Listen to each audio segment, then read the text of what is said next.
Ya, bismillahirrahmanirrahim. Assalamualaikum warahmatullahi wabarakatuh. Pada kesempatan ini, kita akan coba membahas mengenai sistematika proposal penelitian tindakan kelas. Seperti yang kita pernah pelajari sebelumnya, beberapa materi, baik itu mengenai konsep penelitian tindakan kelas, prosedur pelaksanaan penelitian tindakan kelas, atau hal-hal lain yang pernah kita bahas yang berkaitan dengan penelitian tindakan kelas. Sekarang, jika penelitian tindakan kelas yang kita lakukan itu kita penuhi secara administrasi, yaitu kita susun proposalnya nanti di bagian akhir setelah kegiatan penelitian, nanti juga kita akan susun laporan penelitiannya. Jadi pertama, kita akan coba membahas mengenai bagaimana sih sistematika proposal penelitian tindakan kelas. Intinya, karena ini adalah dalam bagian proposal, maka nantinya ada bab 1 tentang pendahuluan, bab 2 tentang kajian teori, bab 3 tentang metode, dan daftar pustaka selanjutnya. Kalau bab 4, bab 5, hasil dan pembahasan serta simpulan dan saran itu masuknya nanti setelah penyusunan laporan. Jadi untuk pertama kita akan coba dulu menyusun bagaimana sih susunan proposal penelitian tindakan kelas. Jadi pertama ada bab 1, pendahuluan, bab 2-nya adalah kajian teori atau telah pustaka, dan bab 4-nya adalah metode penelitian. Dalam bab 1 itu meliputi cakupan pertama adalah judul. Ada judul penelitian yang kita sajikan. Pertama ada judul, nanti sebentar bagaimana cara menyusun judul yang bagus itu gimana. Sebentar kita akan pelajari. Intinya dalam formulasi judul itu sudah akan mulai terbaca penelitian kita arahnya kemana, ke PTK atau misalnya nanti ke eksperimen. Jadi kadang kita agak sulit bedakan mana penelitian tindakan kelas dan mana penelitian eksperimen dalam kelas. Oke. Pertama ada judul. Dari judul ini nanti kita akan lihat bagaimana arah penelitian kita, apakah akan mengarah ke penelitian tindakan atau misalnya ke penelitian eksperimen. Nanti sebentar kita akan bahas bagaimana judul yang bagus. Kemudian berikutnya ada latar belakang. Pada latar belakang masalah, secara komprehensif kita akan menguraikan. Pertama adalah masalahnya apa. Jadi kan gini, semua jenis penelitian itu biasanya berangkat dari masalah. Jadi dalam subbab latar belakang masalah ini kita ingin menjelaskan apa yang terjadi. Namanya masalah penelitian kan berarti ada fakta. Oke. Berikutnya adalah ada harapan. Harapan kita harusnya gimana sih sebenarnya kelas yang aktif itu gitu kan. Faktanya ternyata tidak seperti harapan yang kita inginkan. Jadi agak sedikit ada selisih antara fakta dengan harapan. Dalam artian ekspektasi kita, harapan kita tentang kualitas pembelajaran atau proses pembelajaran ternyata tidak sama dengan faktanya. Yang terjadi misalnya harapan kita misalnya siswa itu duduk tenang belajar gitu kan. Ternyata yang terjadi tidak ada masalah di sana. Misalnya siswa tidak aktif belajar, ada yang bermain, ada yang pasif duduk saja.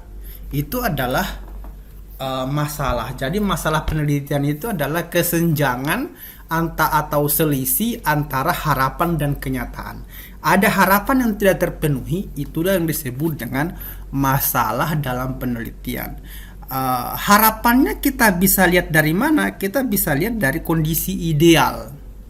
Harusnya siswa itu seperti apa? Baik dalam artian kondisi ideal itu kita hasil bacaan dari beberapa jenis buku atau aturan tertentu, kemudian ternyata kita jadikan itu sebagai standar normal. ternyata ada yang nggak normal, yang tidak sama dengan teori dalam buku, yang tidak sama dengan aturan dari pemerintah. Nah, itu yang kita jadikan sebagai harapan standar. Ternyata standar harapan itu tidak sama dengan fakta, maka itulah yang disebut dengan masalah. Apa yang tidak sama itu kita ungkapkan dalam latar belakang. Oke, pertama itu. Kemudian berikutnya akan sampai pada pembahasan lagi. Apakah semua pada latar belakang masalah itu hanya berisi itu saja, masalah, uraian masalah saja gitu kan? Ternyata dalam bagian latar belakang masalah ini sebenarnya bukan hanya kita bercerita tentang masalah atau misalnya tentang harapan atau fakta, akan tetapi di sini kita akan menceritakan juga misalnya begini. Memang pokok intinya adalah kita mengungkapkan masalah, dan artinya kita mengungkapkan fakta dan harapan. Referensi acuan misalnya harapan kita itu harusnya siswa itu aktif belajar. Itu menurut siapa? Siapa yang bilang begitu? Supaya artinya standar normal yang kita gunakan adalah standar soheh, standar sah, standar benar. Jadi misalnya ditemukan siswa kurang aktif dalam belajar, mereka hanya duduk, diam, kurang berpartisipasi dalam kegiatan belajar. Sementara seharusnya siswa yang belajar harus berpartisipasi aktif untuk mendukung daya kognitifnya. Itu menurut siapa? Jadi di bagian latar belakang ini, selain kita mengungkapkan masalah, juga kita harus mendukung bahwa masalah itu adalah muncul akibat dari kesenjangan dengan harapan atau kesenjangan dengan teori. Kalau gitu, teori dan standar harapan itu rujukannya mana? Menurut si A, menurut si B. Jadi gitu. Oke, pertama itu. Kemudian di bagian latar pertama tadi ya, bahwa latar belakang masalah itu kita menceritakan tentang masalahnya apa. Oke, kalau misalnya kita ingin memasukkan analisis dugaan misalnya kenapa sampai masalah itu muncul juga boleh. Tapi artinya tidak ngambang. Ada fakta yang mendukung, ada teori yang mendukung. Kemudian berikutnya adalah di bagian latar belakang masalah ini pula kita akan menguraikan mengenai beberapa penelitian sebelumnya, atau misalnya beberapa masalah sebelumnya yang pernah diteliti oleh orang lain. Artinya jangan sampai masalah ini adalah masalah lama, sudah diteliti oleh orang lain, sudah diselesaikan oleh orang lain dengan populasi atau sampel yang sama, dengan konten yang sama, kemudian kita teliti ulang. Kalau misalnya toh masalahnya sama, tempatnya sama, maka nggak usah diselesaikan masalahnya. Sudah pernah diselesaikan. Jadi itulah yang disebut dengan novelty. Novelty itu adalah nilai kebaruan masalah. Ketika misalnya masalah yang sama misalnya kemudian habis itu diterapkan pada konten atau sampel yang berbeda, maka tidak masalah karena itu merupakan bagian dari novelty atau nilai kebaruan. Jadi intinya adalah kita harus pastikan dalam ungkapan latar belakang ini ada pernyataan bahwa ini adalah masalah yang terjadi di tempat ini misalnya dan baru diteliti. Jadi gitu, supaya tidak menimbulkan tumpang tindih hasil penelitian yang memungkinkan dalam tanda kutip hasilnya sama. Jadi gitu. Jadi pada paragraf-paragraf lainnya itu, selain misalnya tadi ada 2-3 paragraf tentang masalah, ada berikutnya adalah beberapa kajian literatur bukan untuk mendukung masalah. Jadi kita mengungkapkan bahwa penelitian ini sebelumnya pernah diteliti oleh si ini. Tapi penelitian mereka adalah fokusnya di bagian ini dan ini. Sementara saya akan fokus di sini. Atau misalnya penelitian mereka dilakukan di daerah pada sekolah di daerah Jawa misalnya, sementara kita akan coba kita akan melihat masalah yang sama di Papua, apakah sama misalnya dengan culture yang berbeda, nanti hasilnya kita akan uji coba. Jadi gitu. Di bagian masalah tadi pertama uraian masalah, kemudian berikutnya adalah nilai novelty penelitian, supaya artinya kita punya nilai tambah bahwa penelitian kita adalah penelitian baru. Kemudian berikutnya dalam bagian latar belakang masalah ini pula, tadi tentang novelty ya.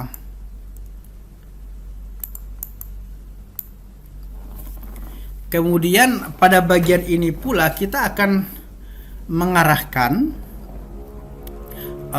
latar belakang masalah kita pada satu fokus. Artinya pada paragraf-paragraf terakhir dari suatu runtutan paragraf pada latar belakang itu mengarah pada fokus penelitian.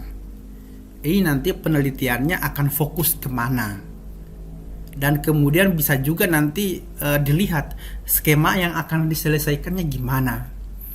Nah, sehingga nanti arah penelitiannya tidak ngambang. Latar belakangnya itu adalah berisi uraian padat ya, uraian padat, jelas, juga menggambarkan masalah yang terjadi dari suatu proyek penelitian. Sehingga pada satu dua paragraf terakhir itu mengarahkan pada mengerucut pada fokus masalah. Jadi sebisa mungkin pada bagian ini disampaikan tentang fokus masalahnya pada bagian mana. Jadi di bagian berikutnya ada fokus masalah. Oke. Jadi 3 ini uraian masalah, kemudian novelty penelitian, beberapa uraian penelitian sebelumnya yang berkaitan dengan penelitian kita, dan kita pada akhirnya menyatakan bahwa penelitian kita adalah baru. Kemudian berikutnya adalah fokus masalahnya ke area mana. Nanti misalnya jangan sampai masih ngambang kembali ke paragraf pertama. Jadi kalau paragraf pertama uraian umum, kalau misalnya paragraf terakhir itu adalah uraian khusus yang fokus pada masalah tertentu. Oke. Berikutnya. Ini saya hapus.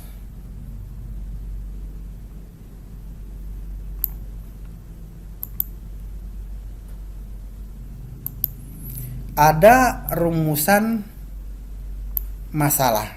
Oke. Bagaimana rumusan masalah penelitian yang baik dan benar? Nah, ini bab 2-nya, tunggu sebentar. Oke. Nah, ini. Tadi saya kembali dulu ke judul. Disampaikan bahwa tadi kan latar belakang sudah ya. Disampaikan bahwa judul itu seakan ringkas, tidak terlalu panjang sehingga menimbulkan penafsiran ganda atau ambigu. Kemudian nanti usahakan dalam formulasi judul itu mencerminkan ada tindakan yang diberikan.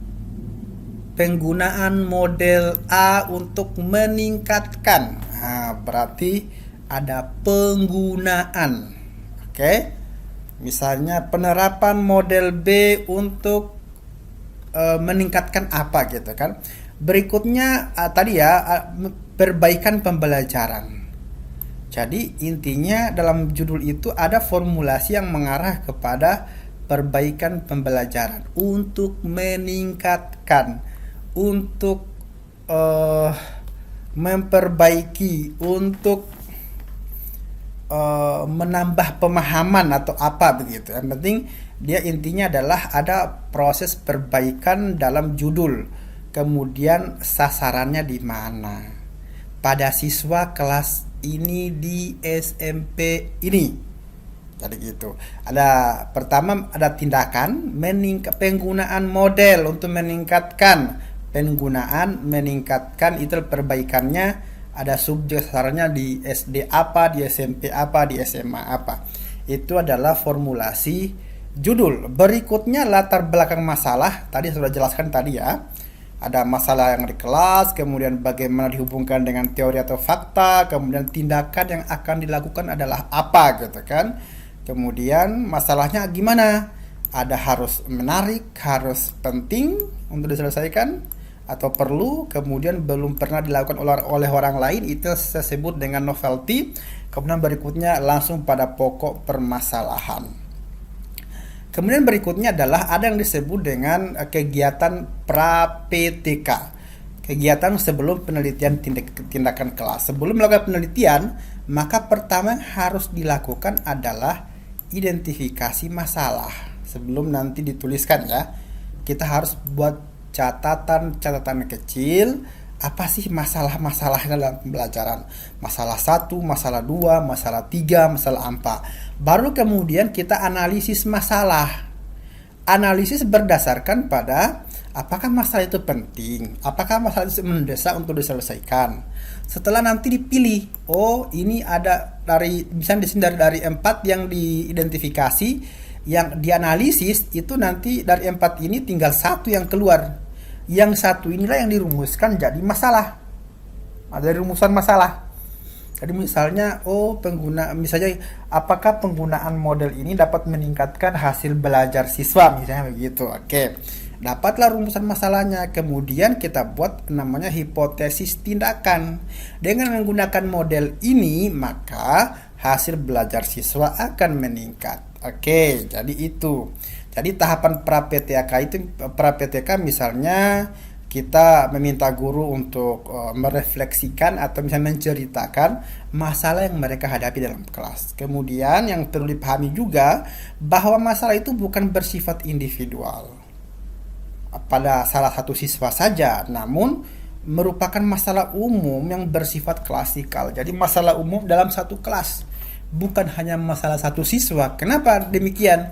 Karena untuk menghindari jangan sampai masalah itu bukan hanya didasarkan oleh proses belajar, boleh jadi faktor internal individu.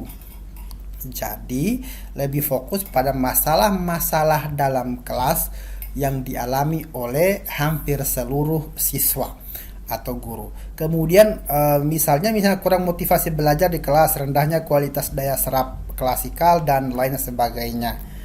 Kemudian sebentar.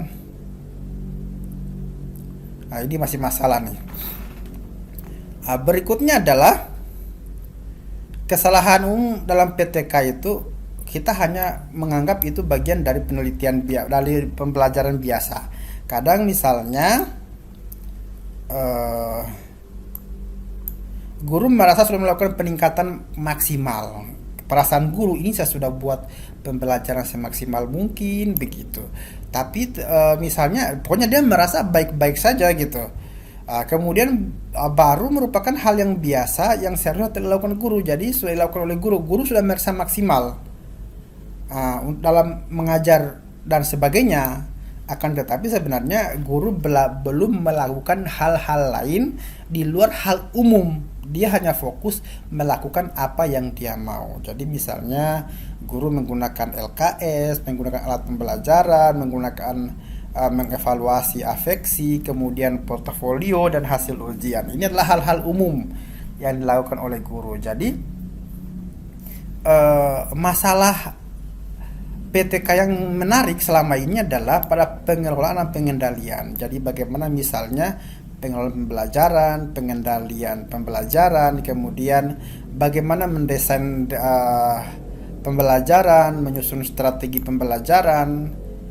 Kemudian berikutnya adalah bagaimana menanamkan nilai dan sikap yang diharuskan dimiliki oleh peserta didik. Bagaimana guru mengembangkan kepribadian dan sebagainya. Kemudian bagaimana guru memanfaatkan alat bantu pembelajaran, bagaimana guru melakukan asesmen, evaluasi, dan bagaimana guru melihat masalah dari kurikulum. Jadi masalah dalam penelitian itu harus menarik, penting, perlu ada inovasi. Kemudian berikutnya adalah langsung pada pokok permasalahan. Kemudian misalnya gini, kita menemukan kepada siswa itu ada misalnya siswanya pasif. Akibat dari guru ceramah. Metode yang sudah dicoba misalnya diskusi kelompok. Pada diskusi misalnya hanya sebagian siswa yang aktif. Kalau begitu apa yang jadi masalah? Jadi Kalau misalnya ada masalahnya, guru sudah mencoba, ternyata ada masalah baru. Maka itu yang dijadikan sebagai topik penelitian. Nanti dicarikan pemecahan masalahnya gimana, gitu kan, kontekstualnya. Jadi ini sudah pada tahapan identifikasi masalah. Pertama adalah tulis semua hal yang terkait dengan pembelajaran yang memerlukan perbaikan. Jadi hal-hal yang tidak baik itu kita tulis, kemudian memilah, mana yang masalah penting, mana yang nggak penting, mana yang urgent mendesak, mana yang tidak. Kemudian berikutnya adalah kita analisis masalahnya. Jadi masalahnya harus faktual, benar-benar fakta terjadi di kelas. Tidak boleh dari hayalan dari kelas lain atau dari sekolah lain. Kemudian masalah dapat dicari alternatif jalan keluarnya. Jadi ada solusi yang kita rencanakan untuk melakukan perbaikan. Masalah memiliki nilai strategis bagi peningkatan perbaikan proses pembelajaran. Jadi kalau misalnya kita atas masalahnya memungkinkan ada perbaikan pembelajaran, itu bagus. Jadi dalam merumuskan masalah, aspek pertama adalah ada aspek substansi, nilai manfaat. Ada manfaat untuk penerapan dari solusi yang akan kita berikan atau yang akan kita teliti. Berikutnya adalah aspek originalitas, nilai-nilai kebaruan. Usahakan bukan duplikat dari rumusan masalah lain, akan tetapi ini adalah masalah yang terjadi, benar-benar terjadi di kelas kita, dan ini adalah belum banyak atau belum pernah diteliti oleh orang lain. Jadi gitu. Kemudian berikutnya adalah aspek formulasi. Kita rumuskan rumusan masalah kita itu dalam bentuk kalimat tanya. Berikutnya ada aspek teknis kelayakan penelitian yang dilihat dari bahwa masalah itu bisa diselesaikan dengan sumber daya yang kita miliki. Jadi artinya tidak membutuhkan peralatan banyak, usaha lebih besar atau dana lebih besar untuk menyelesaikan masalah itu. Rumusan masalah tadi dia di secara jelas, spesifik, originalitas, dan kalimat tanya. Judul, kalau judul tadi itu adalah pemilihan kata yang tepat, singkat, sebaiknya maksimal 15 kata. Berikutnya ada juga bisa maksimal 20 kata. Kalau kita pakai 20 kata bolehlah. Terdiri atas beberapa kata kunci dan menggambarkan jelas masing-masing kata kunci. Kemudian ada analogi. Prinsipnya adalah kita mengungkapkan penyakit, ada obatnya, pasiennya, ada tempatnya. Jadi ada subjeknya, objeknya, kemudian habis itu tindakannya apa, di mana. Jadi gitu. Misalnya dalam formulasi judul itu apa yang akan ditingkatkan, misalnya meningkatkan hasil belajar, berarti ada hasilnya. Tindakan apa yang akan dilakukan dengan menggunakan model ini, siapa yang akan ditingkatkan pada siswa kelas 5 SD ini. Jadi gitu. Peningkatan titik-titik melalui titik-titik pada titik-titik di titik-titik. Pada siswa kelas 6 di SMA negeri. Judulnya peningkatan pemahaman geometri atau peningkatan pemahaman ilmu hadis pada mata pelajaran agama melalui model pembelajaran apa begitu. Jadi contohnya gini, apa, tindakan, siapa. Jadi peningkatan pemahaman geometri tadi ya. Ini penyakitnya nih. Pemahaman geometri melalui pembelajaran realistik. Siapa siswa misalnya PGMI atau misalnya PAI misalnya begitu. Ini contoh formulasi keduanya tentang judul yang baik dan benar.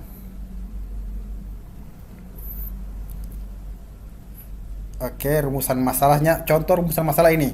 Bagaimana penerapan pembelajaran realistik sehingga dapat meningkatkan pemahaman geometri bangun ruang pada siswa PAI semester 6 pada mata kuliah ini gitu kan. Bagaimana meningkatkan? Jadi ada bagaimana penerapan, bagaimana peningkatan, jadi gitu. Bagaimana peningkatan, bagaimana penerapan. Intinya adalah ada tindakan, ada masalah, ada tindakan, ada sasaran. Oke, tujuan penelitian berikutnya adalah pertama, dirumuskan secara jelas tujuannya konsisten dengan rumusan masalah. Artinya tujuan penelitian itu sesuai dengan rumusan masalah. Kalau rumusan masalahnya dua, tujuan masalahnya dua. Jadi intinya adalah tujuan penelitian itu adalah ingin mengambil kembali rumusan masalah sehingga menjadi kalimat pernyataan. Untuk meningkatkan, untuk memperbaiki, menggambarkan hasil yang akan dicapai. Jadi gitu. Misalnya tujuannya adalah untuk mendeskripsikan penerapan pembelajaran realistis sehingga dapat meningkatkan. Jadi gitu. Kedua, untuk mengetahui peningkatan pemahaman, untuk mengetahui, untuk mendeskripsikan dan semacamnya. Manfaat ini misalnya akan dituliskan manfaat untuk siswa, untuk guru, untuk lembaga dan lain sebagainya. Jadi mungkin hanya itu untuk bagian bab 1 ya, latar belakang, rumusan masalah, tujuan penelitian. Kalau misalnya manfaat penelitian, untuk tinjauan pustaka kita akan coba bahas dalam pertemuan berikutnya. Oke, tinjauan pustaka ini nanti dibahas bersamaan dengan hipotesis tindakan.